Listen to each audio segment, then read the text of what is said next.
हम बिल्कुल बेसिक से स्टार्ट करेंगे। सबसे पहले हम देखेंगे can. Can is to use to show ability and capacity. इसका जो फॉर्मूला रहेगा, आपका स्ट्रक्चर जो रहेगा, सब्जेक्ट प्लस कैन, उसके बाद वर्ब की first form, then object. Hindi में आप इसकी पहचान कर सकते हैं कि हिंदी के वाक्यों के अंत में आपको सकता हूँ, सकती हूँ या सकते हैं मिलेगा। कुछ एग्जाम्पल की सहायता से अब हम इसे समझेंगे।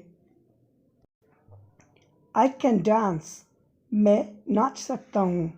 ये शो कर रहा है कि मेरे अंदर एबिलिटी है कि मैं डांस कर सकता हूँ। आई कैन स्विम, मैं तैर सकता हूँ। आई कैन सिंग, मैं गा सकता हूँ। आई कैन प्ले, मैं खेल सकता हूँ। I can defeat you,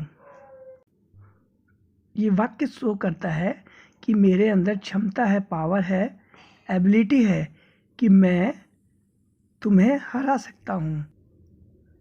let's move on our next topic. अगला टॉपिक है हमारा may. May it is used to show possibility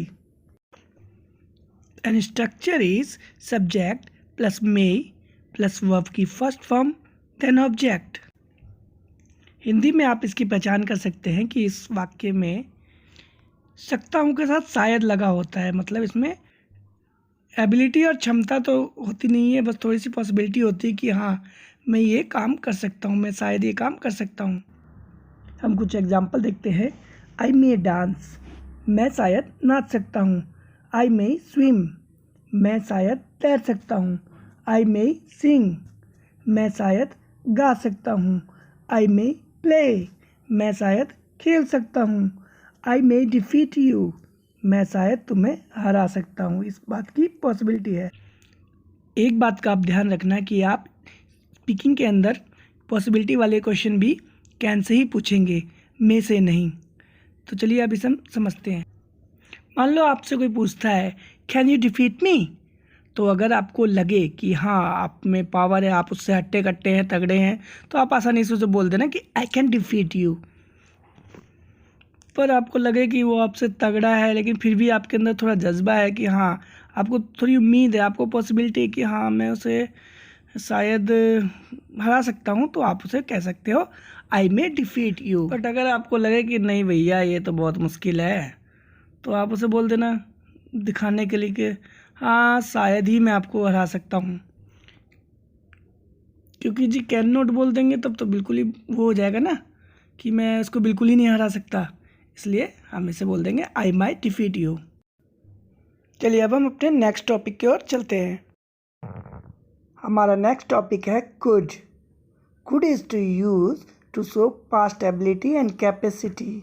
मतलब जैसे कैन था, आपको प्रेजेंट एबिलिटी शो करता था, ये आपको पास्ट की एबिलिटी शो करेगा। हिंदी में आप इसकी पहचान कर सकते हैं कि वाक्यों के अंदर सकता था, सकती थी, सकते थे, सका, सके, सकी या पाया, पाई मिलेगा। वैसे स्पीकिंग के अंदर सबसे ज़्यादा तो हमारा ये पाया पाई ही यूज़ होता है। जैसे मैं रात को सो नहीं पाया, मैं खाना खा नहीं पाया, और बुक वगैरह में आपको देखने को मिल जाएगा सका, सकी।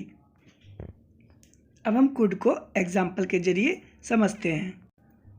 आई कुड गो देयर, मतलब मैं वहाँ जा पाया या मैं वहाँ जा सका।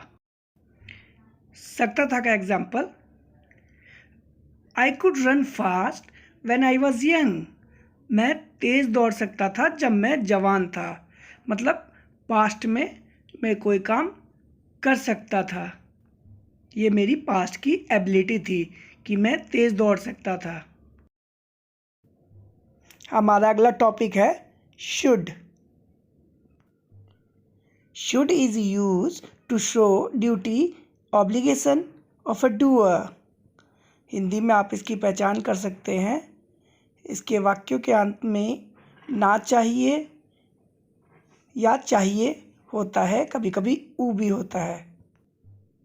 यू शुड डांस, तुम्हें नाचना चाहिए। यू शुड स्विम, तुम्हें तैरना चाहिए। यू शुड सिंग, तुम्हें गाना गाना चाहिए। यू शुड प्ले, तुम्हें खेलना चाहिए। आई शुड गो, मुझे जाना चाहिए। शुड आई गो, क्या मैं जाऊँ, क्या मुझे जाना चाहिए। अगला जो टॉपिक है वो आपके स्पीकिंग में कई बार आएगा, बार बार आएगा। इन वाक्यों में जो डूअर होता है उसकी मजबूरी शो होती है।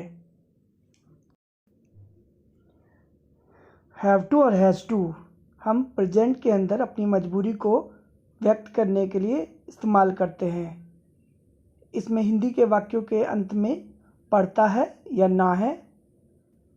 हैड टू का यूज़ पास्ट की मजबूरी को शो करने के लिए होता है और विल हैव टू का यूज़ हम फ्यूचर में आने वाली मजबूरी को शो करने के लिए करते हैं। अब हम इन्हें कुछ एग्जाम्पलों से समझेंगे। I have to go there, मुझे वहाँ जाना है। मुझे वहाँ जाना पड़ता है। I have to go there. He has to go there, उसे वहाँ जाना पड़ता है या उसे वहाँ जाना है। He had to go there, उसे वहाँ जाना पड़ता था। He had to go there, उसे वहाँ जाना पड़ा या उसे वहाँ जाना पड़ा था। हैड टू का उपयोग हम सभी सब्जेक्टों के साथ करते हैं। I will have to go there, मुझे वहाँ जाना पड़ेगा। अब हम अपने नेक्स्ट कॉन्सेप्ट की तरफ चलते हैं, मस्ट। जिस तरह हैव टू से मजबूरी हमारी शो होती थी, मस्ट से ज़रूरी शो होता है। मतलब कोई काम अगर ज़रूरी है तो हम मस्ट से शो करते हैं। For example, I must go, मुझे जाना है, मतलब ये अर्जेंट है, ज़रूरी है। मुझे जाना ज़रूरी है या मुझे जाना ज़रूर है। आप अपनी urgency I have got to से भी शो कर सकते हैं। For example, I have got to go, मतलब मुझे ज़रूर जाना है भाई, बहुत अर्जेंट है।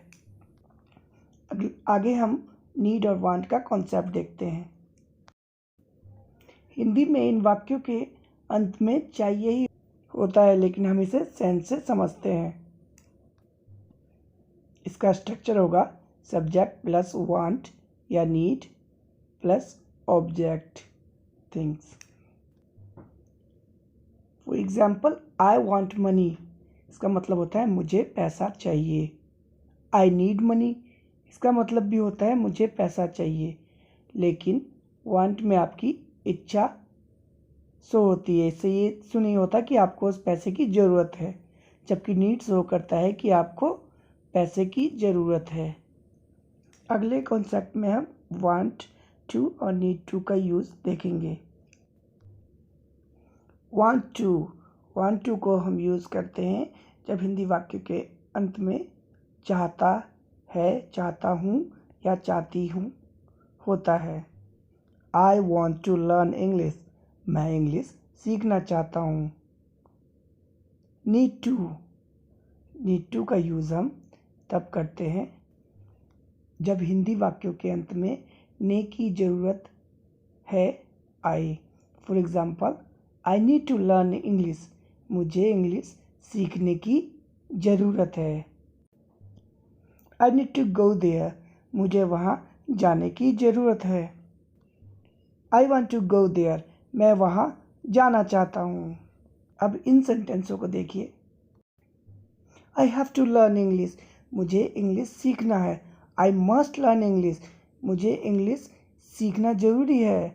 I need to learn English, मुझे इंग्लिश सीखने की ज़रूरत है। I want to learn English, मैं इंग्लिश सीखना चाहता हूँ। Next concept is used to. Used to is used to show past regular habit. Hindi के वाक्यों के अंत में हिंदी में था या आ करता था आता है। अब हम एग्जाम्पल के जरिए से इसे और अच्छी तरह से समझते हैं। He use to live in Mumbai, वो मुंबई में रहा करती थी या वो मुंबई में रहती थी। मतलब अब वो मुंबई में नहीं रहती, वो पास्ट में कभी मुंबई में रहती थी। She used to help me, वह मेरी मदद करती थी, वह मेरी मदद किया करती थी। मतलब पास्ट में वह मेरी मदद करती थी। I use to play cricket in my childhood. मैं अपने बचपन में क्रिकेट खेला करता था। I use to sing in a party. मैं पार्टी में गाना गाया करता था। ये कॉन्सेप्ट वीडियो थी। अगली डिटेल वीडियो में आपसे फिर मिलते हैं। अगर वीडियो पसंद आई हो तो आप हमारे चैनल को सब्सक्राइब कर देना ऐसी इंफॉर्मेटिव वीडियो के लिए, और इस वीडियो को लाइक कर देना। Thanks for watching.